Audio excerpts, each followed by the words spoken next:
So I feel like those that beat the table about a ceasefire, those that vehemently support this notion of peace at all costs, miss a key aspect of what actually ceding Ukrainian territory to Russia means. Specifically, when we talk about giving Ukrainian land to Russia, we aren't just talking about the ground, nor the minerals underneath it, nor the factories built on top of it. And we certainly are not merely and innocently redrawing borders on a map that hangs on the wall. We are talking about actual people that live there. There are living, breathing Ukrainians suffering every day under Russia's authoritarian rule, and it seems like those people do not matter to the United States and this current administration. As of right now, there are 6 million Ukrainians living under Russian occupation. It can't be lost on anyone that that number is eerily similar to the number of Jews killed during the Holocaust. And honestly, these Ukrainians living in this occupied territory are living a similar life to the Jews in their ghettos under Nazi occupation. Now, the current Russian occupation of Ukrainian territories has unleashed a brutal campaign of repression, forced assimilation, and demographic engineering. In Crimea, Donetsk, and Luhansk, residents who resist Russian rule face imprisonment, forced disappearances, and torture. The United Nations has documented widespread human rights violations, including arbitrary detentions and persecution of anyone expressing loyalty to Ukraine or even displaying anything that could be perceived as pro Ukrainian. Even past expressions of pro Ukraine thought is deemed punishable. So if you posted pro Ukrainian support even in the past on some social media site, even before the war started, you could be arrested. Pro Ukrainian activists, journalists, and Crimean Tatars have been among the most targeted, with many abducted and never seen again. In occupied Donbas, civilians accused of dissent are held without outside contact in makeshift prisons, subjected to beatings, electrical shock, and psychological abuse. A UN report described the conditions as a daily occurrence of abuse with torture methods that leave long term physical and mental scars. Freedom of speech, assembly, and religion have been systematically crushed.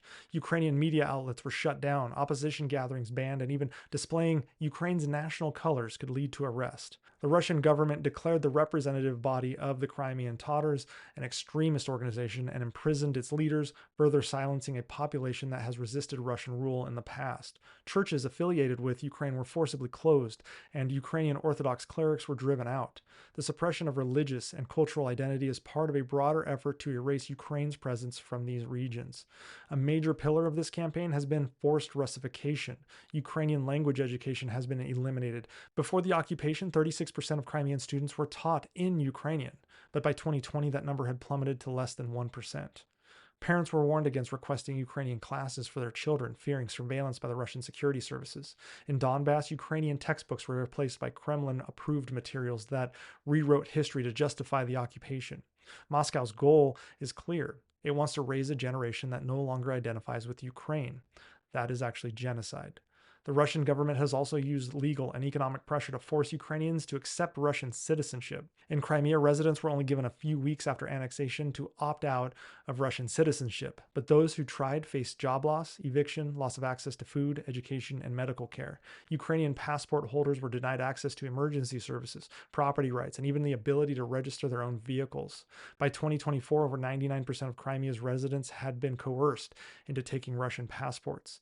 In newly occupied areas, Russia escalated this approach, issuing a decree stating that anyone who refused Russian citizenship by July of 2024 would be classified as a foreigner and subject to expulsion or imprisonment under Russia's broad foreign agent law. Ukrainian officials have reported widespread intimidation tactics, including threats of deportation and loss of land for those refusing Russian documents. The right to vote has been suppressed, and even intimidation tactics force people to vote for pro-Russian candidates. Perhaps the most disturbing element of Russia's occupation, though, has been its large-scale population transfers, which violate international law. Ukrainian civilians, including thousands of children, have been forcibly deported to Russia under the guise of evacuations, and that continues to this day, even though we don't hear about it as much in the news.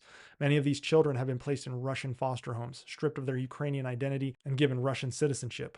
The International Criminal Court has issued arrest warrants for Russian officials involved in the abductions of Ukrainian children, calling it a war crime.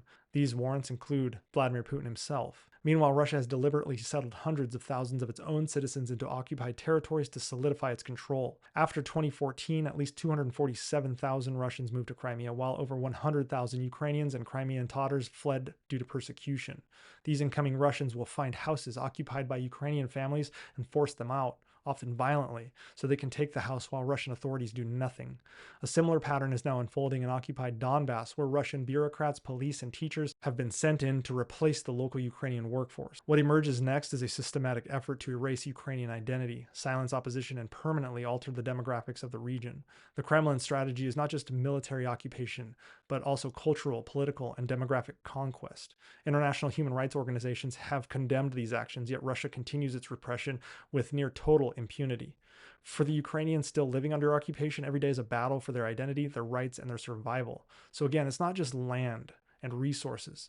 It is humans that once lived free and happy lives facing the prospect of Russian oppression because Donald Trump just wants to end the war. This notion of acquiescence to brutality is not historically compatible with the United States. Revolutionary War General John Stark said, "Live free or die. Death is not the worst of evils." Patrick Henry, in the lead up to the American Revolution, at a time when we weren't even at war, said, "Give me liberty or give me death." No one is ever going to put in the annals of history or on the back of a coin or on a license plate the words, "He's got to make a deal."